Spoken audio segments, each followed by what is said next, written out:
Stepa Hebat. Selamat datang, selamat bertemu, selamat bergabung dalam program Kejar Prestasi. Kelas belajar online untuk meningkatkan percaya diri, responsif, terampil, aktif, santun, dan inovatif. Stepa Hebat, bagaimana kabar kalian hari ini? Bu Reni berharap kita senantiasa dalam lindungan Tuhan. Oke Stepa Hebat, seperti biasa di program Kejar Prestasi ini kita akan belajar bersama. Dalam kesempatan ini kita akan belajar mata pelajaran IPS. Stepa Hebat, seperti biasa dalam belajar kita tidak belajar sendiri. Kali ini kita juga akan didampingi oleh salah seorang pengampu mata pelajaran IPS yang ada di Stepa Hebat. Mari bersama-sama kita temui beliau yang sudah hadir di studio siar Stepa kita. Halo Ibu, selamat datang di studio siar kita. Ya, terima kasih Bu Reni. Selamat berjumpa kembali ya. Iya, selamat berjumpa juga Ibu. Bagaimana kabar Ibu hari ini? Kabarnya alhamdulillah, walaupun dalam keadaan puasa tapi harus tetap semangat Bu Reni. Iya, tetap ceria ya Bu ya. Tetap ceria, itu iya. harus. Walaupun kita dalam kondisi puasa, tetapi semangat kita untuk belajar tidak akan pernah turun ya Bu. Iya. Iya, bahkan terpacu untuk lebih belajar lagi. Lebih. Iya Ibu, mungkin pertemuan kali ini nanti akan kita manfaatkan dengan sebaik-baiknya untuk belajar mata pelajaran IPS kelas 7 semester genap ya Bu. Iya benar. Mungkin Ibu bisa menyapa Stepa Hebat kita sebelum kita memulai pelajaran kita, sehingga Stepa kita nanti akan lebih bersemangat lagi untuk mengikuti pelajaran kita Ibu. Ya. Monggo kami persilahkan. Ya, terima kasih Bu Reni. Assalamualaikum warahmatullahi wabarakatuh. Salam sehat, salam sejahtera bagi kita semuanya. Gimana kabarnya anak-anak Stepa Hebat? Tentunya masih tetap semangat ya anak-anak. Walaupun keadaan puasa, walaupun belum tatap muka, masih pembelajaran daring, harus tetap semangat ya anak-anak. Semangat terus agar tambah sukses ya anak-anak ya. Demikian Bu Reni. Amin. Semangat terus dan sukses ya Bu ya. Iya. Kali ini Ibu kita masih belajar IPS ya Bu. Mata pelajaran IPS dengan materi apa Bu yang akan kita bahas? Dengan materi sejarah kerajaan-kerajaan Hindu-Buddha di Indonesia. Iya, kita ini nanti akan belajar mengenai masuknya Hindu-Buddha di Indonesia, begitu ya Bu? Iya, benar Bu Reni. Abad berapa Bu? 3 Masehi? Abad ke-3 Masehi. Iya, jadi ini masih kelanjutan yang waktu itu kan mempelajari zaman sebelum mengenal sejarah. Nah sekarang sudah zaman sejarah. Zaman praaksara, iya, benar Bu Reni. Iya, berarti ini di abad 3 kita lanjut masuk pada masuknya pengaruh Hindu-Buddha ke Indonesia. Iya. Stepa Hebat, itu tadi kita sudah temui pengampu mata pelajaran kita yang akan membantu kita dalam belajar hari ini, di mana kali ini kita akan bertemu dengan Ibu Safitri Kartikowati SPD dengan materi yang akan beliau sampaikan, yaitu masuknya agama dan budaya Hindu-Buddha ke Indonesia pada abad ke-3 Masehi. Stepa Hebat, mari kita ikuti, mari kita perhatikan pelajaran yang kali ini akan diampu oleh beliau, dan jangan lupa siapkan catatan dan alat tulisnya, sehingga apabila nanti kalian merasa perlu silakan ditulis dan nanti bisa kalian buka-buka lagi apabila kalian memerlukan. Tentu saja itu nanti akan membawa manfaat buat kalian. Baik Ibu, mari kita mulai belajar kita. Siap ya sekarang untuk memulai? Oke, siap. Iya, silakan Ibu untuk memulai materi kita. Iya, terima kasih Bu Reni. Untuk materi pada pagi hari ini yaitu IPS kelas 7 semester 2, yaitu mengenai sejarah kerajaan-kerajaan Hindu-Buddha di Indonesia. Nah, masuknya agama dan kebudayaan Hindu-Buddha di Indonesia itu pada abad ke-3 Masehi. Sebelumnya masih menganut yaitu animisme dan dinamisme. Animisme itu apa? Animisme adalah kepercayaan pada roh nenek moyang. Misalnya sesaji itu yang kita ada sesajen yang kita tempatkan di pohon besar itu. Kemudian larung di laut itu, yang sekarang pun masih juga dilakukan untuk animisme itu ya. Misalnya kalau bulan Suro itu di keraton-keraton itu masih melarung ya di laut. Maaf Ibu, Ya. itu berarti masih merupakan contoh dari budaya animisme dinamisme ya Bu? Benar Bu Reni. Iya, seperti kalau kita lihat misalnya satu suro, grebek suro, itu pengaruh animisme dinamisme juga Iya, Ibu. benar Ibu Reni. Jadi Karena masih, kalau saya lihat di grebek suro itu selalu dilengkapi dengan sesaji yang dibawa atau yang digunakan untuk melengkapi upacara benar. satu suro begitu Iya, ya Bu. itu termasuk animisme. Oh begitu Iya. ya Bu ya. Bahkan nggak satu suro pun itu di mana ya, di Sarangan itu juga ada Bu Reni.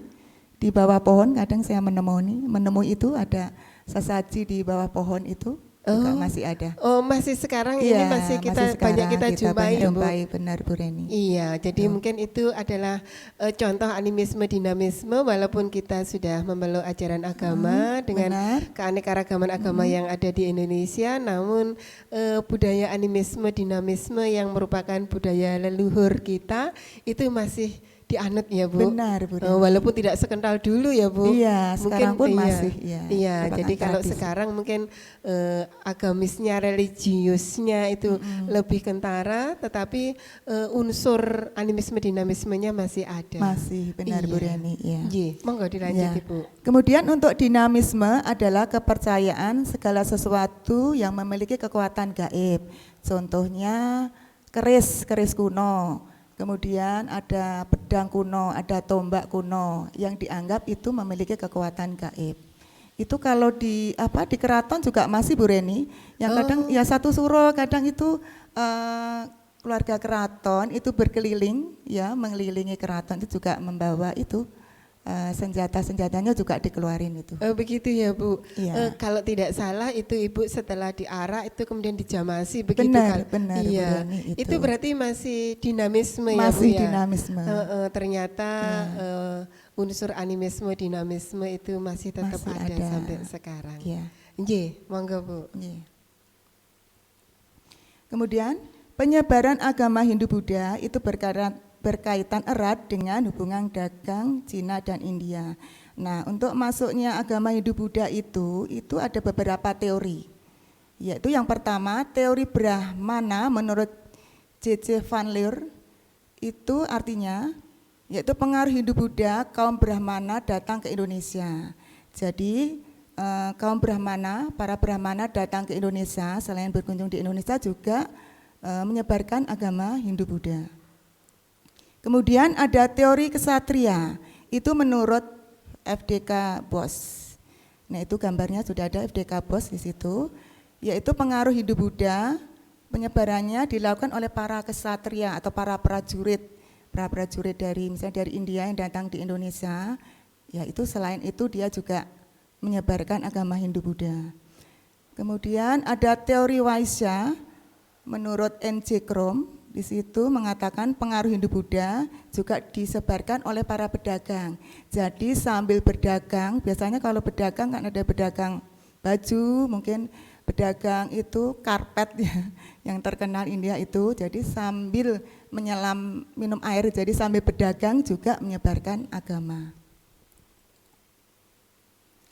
Kemudian ada teori Sudra dari Van Weber, yaitu penyebaran Hindu-Buddha dilakukan dari para pekerja. Jadi para pekerja orang India yang datang ke Indonesia, jadi selain dia bekerja di Indonesia, dia juga sedikit-sedikit menyebarkan agama Hindu-Buddha.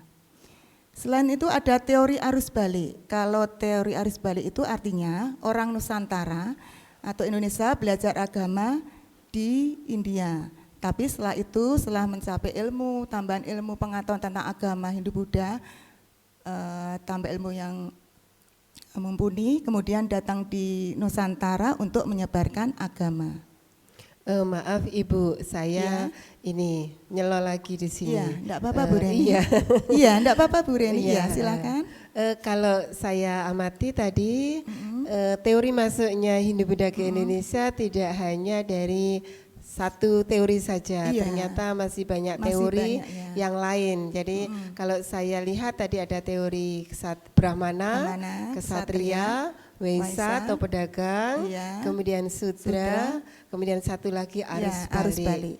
Berarti di situ penyebarannya tidak hanya dilakukan oleh istilahnya pemuka agama saja ya Bu. Iya, Berarti pedagang juga bisa. semua stratifikasi sosial yang ada di masyarakat di situ juga Iya, ikut menyebarkan ikut berperan juga ya, menyebarkan agama. Apa mungkin itu ya Bu penyebabnya kok ajaran Hindu Buddha itu cepat menyebar ke Iya, Indonesia? Karena yang menyebarkan tidak hanya para Brahmana ya, Iya, yang iya. Sudra pun yang kaum yang bawah ya istilahnya Iya. juga menyebarkan. Akhirnya ya bisa menyebar karena tidak hanya Brahmana saja, pedagang juga, kemudian para prajurit itu tadi kesatria itu juga. Iya. Gitu. Jadi mungkin untuk golongan Brahmana mungkin menyebarkan juga sesama iya. Brahmana dan Iya, sebagainya. benar. Kemudian kesatria juga begitu. Kemudian Waisa ya Bu ya. Iya, Waisa, Waisanya pedagang. juga begitu, pedagang, petani dan sebagainya. Iya. Kemudian sudranya begitu. Ini Iya. yang satu ini yang menarik buat saya itu.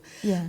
Ibu, di sini ada teori satu Iya. yaitu arus balik. Arus balik. Iya, berarti itu ada keinginan dari masyarakat kita untuk belajar ya Bu. Benar, lebih mendalami. Iya ya. Iya, Oh begitu lebih ya. mendalami agama Makanya Hindu itu. Buddha.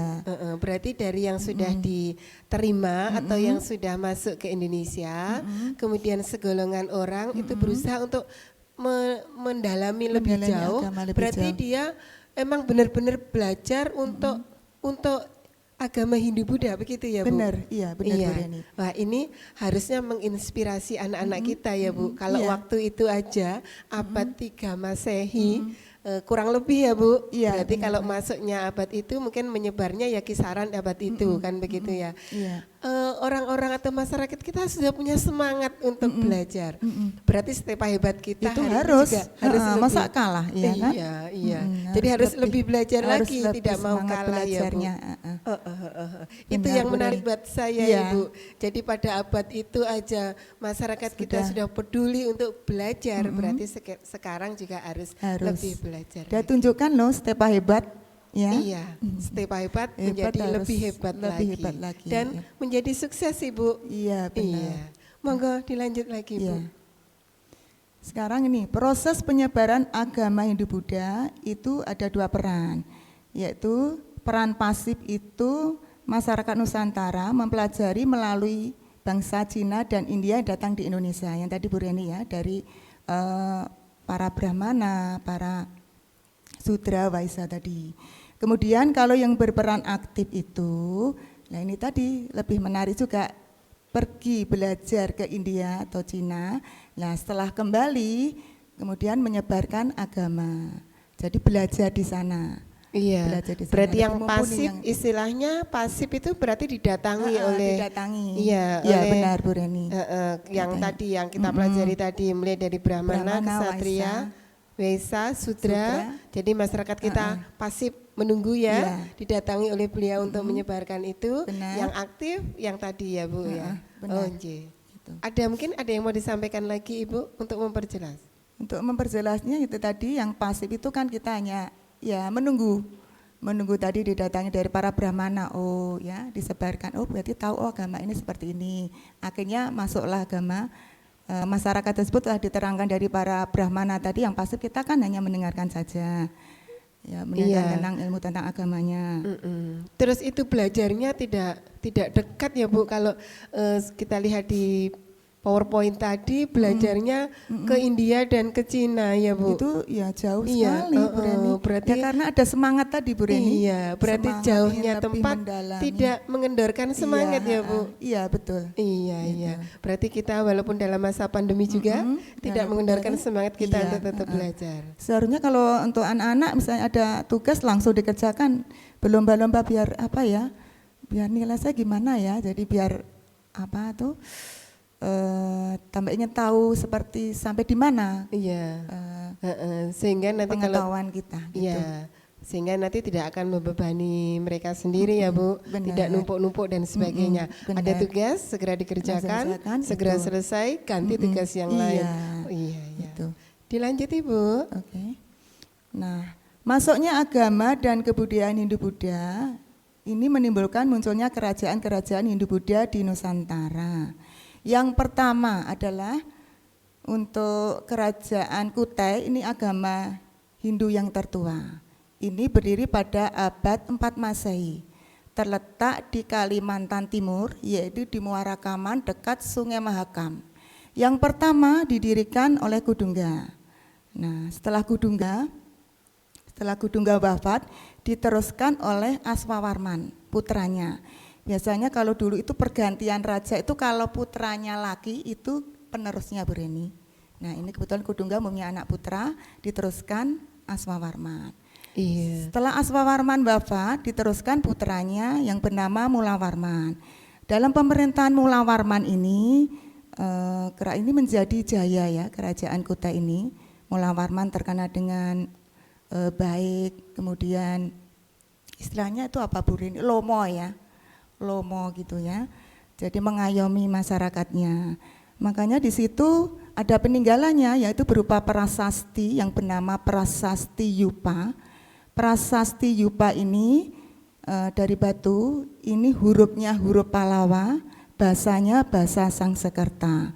Nah, di situ disebutkan ya kebijaksanaan dari Raja Mulawarman juga disebutkan di prasasti, juga disebutkan bahwa Raja Mulawarman itu menyumbangkan 20 ekor sapi kepada para Brahmana. Berarti itu wujud dari kepedulian Iya, raja kepada masyarakatnya kepada ya masyarakat Bu. itu, Iya. itu kan dalam prasasti Yupa itu. Mungkin dari kebijakan beliau itu nanti akhirnya Hindu-Buddha bisa berkembang dengan baik di kerajaan Kutai ya Bu ya. Iya. Iya. Tadi sudah di Kerajaan Hindu ini Bu. Kerajaan ini agama bagaimana? Hindu, ya. Iya, tadi dijelaskan juga Ibu dalam PowerPoint bahwa kerajaan ini berada di dekat Sungai Mahakam Iya, begitu. Sungai Mahakam di Kalimantan Timur. Iya, kalau kita lihat dari letaknya yang strategis itu tentu saja banyak masyarakat atau masyarakat dari luar bisa masuk atau bisa melakukan kontak komunikasi dengan kerajaan Kutai ya Bu. Iya, Dan benar, karena benar. letaknya yang strategis juga, Iya. karena dekat sungai ya Bu. Sungai itu tadi, berarti ya. kesuburan tanah di Kesuburan situ. tanah itu juga mempengaruhi Bu Reni. Iya. Ya, makanya pertaniannya juga maju waktu itu. Iya, Petani. sehingga mungkin dengan kemakmuran dari masyarakat, itu nanti akan membawa masyarakatnya itu akan lebih mudah untuk menerima dan beribadah sesuai dengan apa tadi yang tersebar pada waktu itu, karena Hindu Buddha yang menyebar berarti nanti cepat menerima Iya, masuknya menerima Hindu Buddha ke daerah Kutai. Iya, benar Oke, Bu Reni. dilanjut Ibu. Kemudian yang kedua yaitu di Sumatera. Ini ada 2 kerajaan Bu Reni, yaitu yang pertama Kerajaan Melayu, itu pusatnya di Jambi, itu tepi Sungai Batanghari. Nah, ini diperkuat oleh catatan seorang pengelana yaitu bernama Itsing dari Cina. Kemudian ada lagi yaitu Kerajaan Sriwijaya. Sriwijaya ini terkenal dengan letaknya strategis, kemudian juga pusat belajar agama Buddha juga ada di situ dan pusat penyebarannya sampai ke Asia Tenggara. Dan ini merupakan jalur perdagangan internasional itu, Sriwijaya itu. Rajanya pada waktu itu sangat terkenal yaitu Bala Putra Dewa. Nah, tetapi dalam masa pemerintahan itu ada pemberontakan yang ingin menguasai Sriwijaya, yaitu raja dari India yang bernama Rajendra Kola dari kerajaan Kola Mandala. Tetapi walaupun diserang sedemikian hebat, masih ya, akhirnya bisa terkalahkan lah Rajendra Kola yang ingin menguasai Sriwijaya itu. Tapi setelah kalah, walaupun menang ya, maksudnya itu Sriwijaya menang, Rajendra Kola kalah, tapi kerajaan Sriwijaya mulai melemah. Kenapa? Ya karena akibat hasil perang itu tadi kan ekonomi menjadi mengalami kemunduran juga Bu Reni. Maaf Ibu, berarti di satu sisi ada kemakmuran dalam suatu Iya, negara benar, ya. iya. Ya, karena kemakmuran itu akhirnya ada negara lain atau kerajaan yang lain Iya, yang ingin kerajaan dari memiliki. India. Iya. Iya. Mungkin kan tertarik di situ, oh Iya. tempatnya sangat strategis dan tanahnya subur, ya inilah Iya. menguasai Tentu saja Sriwijaya itu. dengan kondisi yang seperti itu akan membawa istilahnya membawa keuntungan bagi Keuntungan. negara itu. Tetapi di sisi lain kalau ada yang ingin menguasai, tentu saja Ibu dampaknya juga sangat Iya, luar biasa. dampaknya. Karena kalau ada negara atau kerajaan yang lain yang ingin menguasai, tentu saja ada kontak. Kalau kontak baik nggak ada masalah, tetapi kalau adanya kontak, adanya peperangan dan sebagainya, akhirnya rakyat yang ikut menderita. Iya, Dan tadi yang benar-benar. awalnya sudah mencapai kejayaan, tapi dengan adanya ini tadi keinginan dari kerajaan lain, maka mau tidak mau akhirnya itu tadi Bu, ada kemunduran-kemunduran Iya, yang ada di benar, Bu kerajaan Reni. tersebut. Iya. Iya. Monggo dilanjut Iya. lagi Ibu. Selanjutnya Tarumanagara ada di Jawa Barat, itu Hindu. Nah, ini berdiri pada abad 4 Masehi yang didirikan oleh yang pertama adalah Jaya Singawarman. Nah, ini juga masa keemasan. Setelah wafat diteruskan oleh raja bernama Purnawarman. Nah, untuk Purnawarman ini masa keemasan ini Bu Reni ya. Ini terkenal juga dengan bijaksana, disenangi oleh masyarakat sekitarnya pada waktu itu. Dan dia juga membuat saluran sungai. Saluran sungai ini memang untuk masyarakat daerah sekitarnya di situ. Sungainya itu sangat jernih, memang digunakan untuk masyarakatnya. Terkenal dengan Sungai Gomati, saluran Sungai Gomati Bu Rini. Berarti itu merupakan wujud kepedulian dari kerajaan kepada masyarakat ya Bu. Benar. Ya Bu Rini. dari dibangunnya saluran Sungai Gomati tadi benar. akhirnya bisa menghidupi masyarakat yang ada Iya, di benar. sekitar sungai tersebut. Iya. Tentu saja kegiatan pertanian dan perekonomiannya akan bisa berkembang dengan baik ya Ibu. Benar Bu Iya. Reni. Iya. Dan ini juga meninggalkan 7 buah prasasti, ada prasasti Ciaratiun, kebun kopi, jambu, muara Ciantan, Tugu, Pasir Awi, dan Munjul. Nah, ini catatan-catatan ini ya kita berhasil dari catatan yang diperoleh dari seorang biarawan yang bernama Fahin, seorang biarawan dari Tionghoa ini Bu Rini. Ya. Ibu sedikit lagi.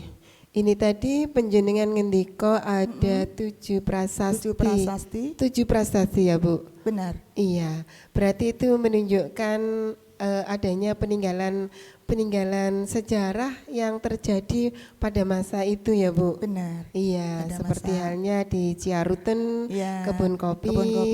prasasti Jambu, Muara Cianten, Iya. Tugu, Pasir Awi, dan Munjul. Munjul. Ini berarti dari peninggalan itu kita sekarang yang hidup dalam masa sekarang bisa melihat bagaimana Iya. keadaan kerajaan pada waktu itu ya Bu ya. Benar, Iya, benar, Bu dan Reni. bagaimana kehidupan masyarakat pada waktu itu tentu saja bisa dipelajari lewat 7 Lewat 7 prasasti, prasasti itu. itu. Ditambah lagi dengan catatan siapa Catatan Bu dari tadi? Fahin, seorang biarawan dari Tionghoa Bu Rini. Iya, jadi catatan Fahin itu tadi akan melengkapi kondisi-kondisi yang ada di kerajaan Tarumanegara. Iya. Iya. Kalau tidak salah tadi Tarumanegara, benar ya Bu, Tarumanegara. Tarumanegara. Iya, dari catatan dari Fahin tadi nanti Iya. akan melengkapi cerita-cerita yang sudah tertuang dalam 7 prasasti tadi. Iya.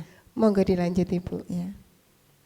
Kemudian kita langsung berkunjung ya anak-anak. Tadi sudah muter-muter ke Kutai, kemudian ke Kerajaan Sriwijaya, Tarumanegara. Kita langsung ke Mataram kuno. Mataram kuno ini berdiri pada abad 8 Masehi. Nah, ini juga lebih menarik ini. Ada 2 dinasti dari Mataram kuno, yaitu ada Hindu dan Buddha. Nah, awal pertama ceritanya begini, untuk Sanjaya itu agama kerajaan Mataram kuno itu rajanya pertama Sanjaya dari agama Hindu. Nah, pemerintahan Sanjaya itu juga mengalami keemasan. Jadi juga terkenal dengan Ari Bijaksana juga sangat dekat dengan rakyat juga. Nah, ini terbukti dari Prasasti Cangga. Nah, di situ dalam Prasasti Cangga itu isinya tentang tanah Jawa kaya akan padi dan emas. Berarti itu keadaan alam lagi Iya, ya Bu yang iya, di heeh. yang diceritakan dalam prasasti itu. Nggih. Prasasti Cangga itu membuktikan kan bahwa pada masa pemerintahan Sanjaya itu tanahnya juga subur, terkenal dekat dengan rakyat juga. Tentu saja dengan kesuburan tanah akan itu berdampak pada kemakmuran. kemakmuran dari rakyat tersebut. Nah, setelah Sanjaya wafat diganti oleh Rake Panangkaran atau terkenal dengan Sri Maharaja Dyah Prapanca. Nah, itu walaupun dia itu laki loh Bu Reni ya. Ya. Namanya Sri Maharaja Dyah Tapi Prapanca. namanya Sri, ada Sri di iya, situ ya kan Bu itu, ya. Nggih. Kemudian pada waktu pemerintahan Sri Maharaja Prapanca itu tadi juga makmur juga rakyatnya. Setelah Prapanca, setelah Sri Maharaja Dyah Prapanca atau Rake Panangkaran wafat, kemudian Mataram kuno mengalami pecah menjadi dua Bu Reni, yaitu yang pertama anak-anak, satu pemerintahan dipimpin oleh keluarga Sanjaya yang beragama Hindu. Nah, ini berkuasa di Jawa bagian selatan. Satu pemerintahan lagi dipimpin oleh keluarga dari Sailendra atau agama Buddha. Yang ini yang berkuasa di Jawa Utara. Tetapi perpecahan ini tidak berlangsung lama karena Rake Pikatan yang dari keluarga Sanjaya mengadakan perkawinan dengan Pramodawardhani dari Sailendra agama Buddha. Nah, dengan perkawinan itulah Mataram menjadi bersatu kembali. Sehingga menjadi berkembang luas Mataram sampai ke Jawa Timur, Jawa Tengah juga. Maaf Ibu, berarti dari politik perkawinan tadi Iya, ya, akhirnya bisa menyatukan Mataram ya Bu. Betul. Yang awalnya Mataram bersatu, kemudian akhirnya pecah karena mungkin perbedaan kekuasaan di situ. Kekuasaan juga, ya. Iya. Kemudian dengan adanya politik perkawinan, maka akhirnya bersatu kembali. Dan tentu saja akhirnya hidup secara harmonis ya Bu. Iya. Sudah ada toleransi Bu Reni ya, walaupun Iya. berbeda agama. Situ Berarti sudah di ada situ toleransi ya tadi. Benar. Yang penyanyi ngendika tadi, Benar, iya. toleransi sudah ada di situ. Sudah ada. Iya, jadi memang Sudah hidup rukun walaupun beda agama, tetap damai, iya. saling sayang menyayangi. Itu, Iya, Bu Reni. betul Ibu. Berarti kita sekarang harus lebih toleransi lagi. Harus toleransi, gitu. harus saling menghormati, menghargai Iya. dengan agama lain. Iya Ibu. Itu Pak indah sekali loh Bu Reni. Iya, luar biasa sekali biasa, Ibu dengan iya. kasih dan sebagainya, maka akhirnya kita bisa hidup berdampingan walaupun berbeda agama. Benar Bu Reni. Iya. Iya. Dilanjut Ibu. Nah, sekarang ke Kerajaan Mojopahit. Nah, itu pada abad 13-16 Masehi. Kalau mendengar Mojopahit pasti kita akan teringat Patih Gajah Mada. Patih Gajah Mada yang waktu itu terkenal dengan sumpah palapanya, yang janjinya dia tidak akan istirahat sebelum menyatukan Nusantara. Benar kan Bu Reni? Iya betul Teringat Ibu. Mojopahit itu pasti kita teringat Patih Gajah Mada yang ya jiwa rasa nasionalismenya itu yang tinggi, yang ingin menyatukan. Iya, itu nanti Nusantara. akan mengilhami kita Mengilhami. sampai sekarang masih Iya. terbawa Ibu. Dengan menyatukan wilayah Nusantara ya Bu ya. Benar, Bu Reni. Iya, jadi nanti kita akan mulai dari Patih Gajah Mada, di situ sudah mulai dirintis adanya, kalau tidak salah, Bhinneka Tunggal Ika ya Bu. Iya, Perbedaan yang ada di Berbeda-beda. Nusantara kita Iya. akhirnya nanti bisa hidup Tetap berdampingan. satu, betul. Tentu saja itu tidak lepas dari jasa Gajah Mada pada waktu Betul, itu. iya. Yang pada waktu itu ya Bu ya. Iya. Iya. Dilanjut Ibu. Iya. Rajanya yang pertama adalah Raden Wijaya. Nah, pemerintahnya juga walaupun belum mencapai keemasan, tapi ya sudah dia juga tetap ya bijaksana, juga dengan rakyatnya juga dengan dekat. Setelah Raden Wijaya wafat, diteruskan oleh Jayanegara.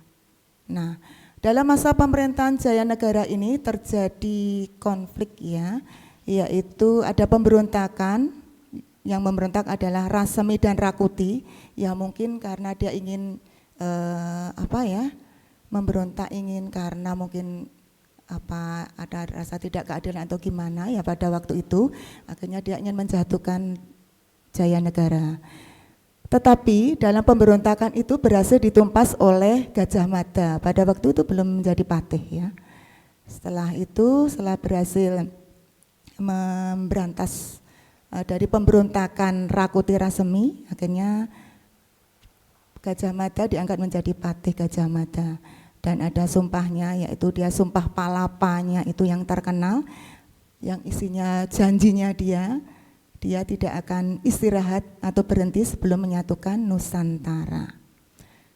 Selanjutnya, setelah Jayanegara wafat digantikan oleh adiknya. Mengapa digantikan oleh adiknya? Karena Jayanegara tidak mempunyai putra, maka diganti oleh adiknya yang bernama Tribhuwana Tunggadewi.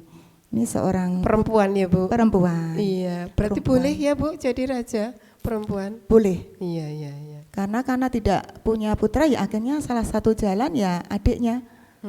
Walaupun perempuan tapi ya jiwanya Iya, jiwa kepemimpinannya jiwa ya. kepemimpinannya Iya, juga sangat ada luar biasa. begitu Bu Reni ya. Setelah Tribhuwana Tunggadewi kemudian diteruskan oleh Hayam Wuruk. Nah, waktu pemerintahan Hayam Wuruk ini masa kejayaannya ya ini tadi pada waktu pemerintahan Hayam Wuruk di Kerajaan Mojopahit. Demikian Bu Reni, mungkin ada yang bertanyakan? Iya Ibu, berarti hari ini kita tadi sudah melancong kemana saja nih Ibu? Iya. Mulai Ke dari Kutai ya Bu? Iya, dari Kutai, Kalimantan Timur, Iya. kemudian kemana tuh Sriwijaya. Sumatera, Sriwijaya. Iya, terus Kemudian kemana ke lagi Bu?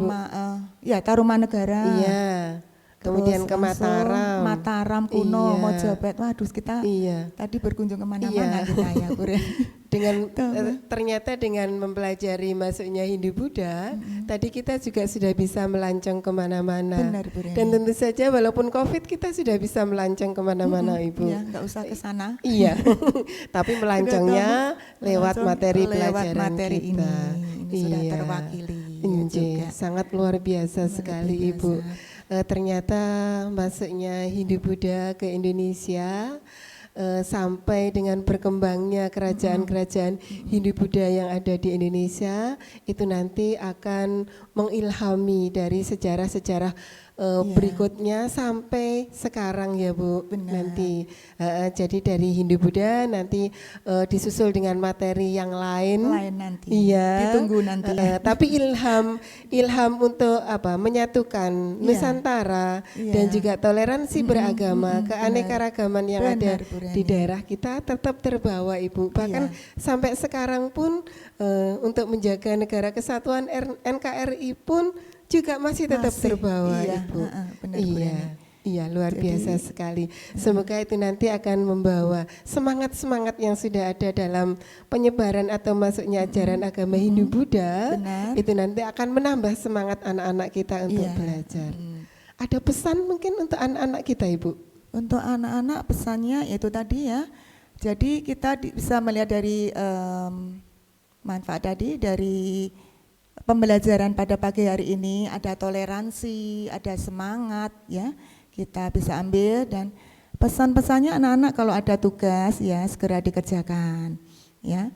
Segera dikerjakan jadi tidak sampai molor-molor. Itu tadi udah pembelajaran tadi ingin belajar kan yang tadi dari teori arus balik jadi malah ingin tambah ilmu lagi ya. Jadi dengan anak-anak tadi tugas-tugas harus segera dikerjakan. Jadi jangan sampai malas, masa sampai kalah. Zaman dulu aja juga ada semangat, jiwa semangatnya untuk tambah pinter kan. Sudah ada anak-anak ya, jangan sampai kalah ya. Jadi sekarang kalau ada tugas apapun langsung dikerjakan gitu ya. Jadi tetap semangat ya anak-anak. Selain semangat belajar juga harus mematuhi protokol kesehatan anak-anak. Itu tadi memakai masker, kemudian selalu cuci tangan, jaga jarak, tambah imun, yang penting happy. Jadi dalam pelajaran online tapi harus tetap happy anak-anak ya. Itu. Iya, Demikian, Bu terima Reni. kasih Ibu. Sekali lagi saya ucapkan terima kasih. Ini saya nggak bosan-bosan untuk mengucapkan terima iya, Bu kasih ke Reni. Ibu. Terima kasih Karena sama-sama Bu Reni. iya, Ibu sudah berkenan mendampingi anak-anak kita. Dari tadi saya selalu mengatur terima kasih. Terima Dan kasih saya kembali. harapkan Ibu di lain kesempatan nanti Ibu tetap bersedia ya mendampingi anak-anak kita Insya dalam Allah. belajar. Harus tetap sedia Bu Reni biar anak-anak tambah pintar. Amin, amin, Iya, amin. dan Terima sukses kasih lagi ya, saya iya. aturkan di sini Iya. atas kesediaannya Ibu. Terima kasih. Bu Iya. Reni, ya. Stepa hebat.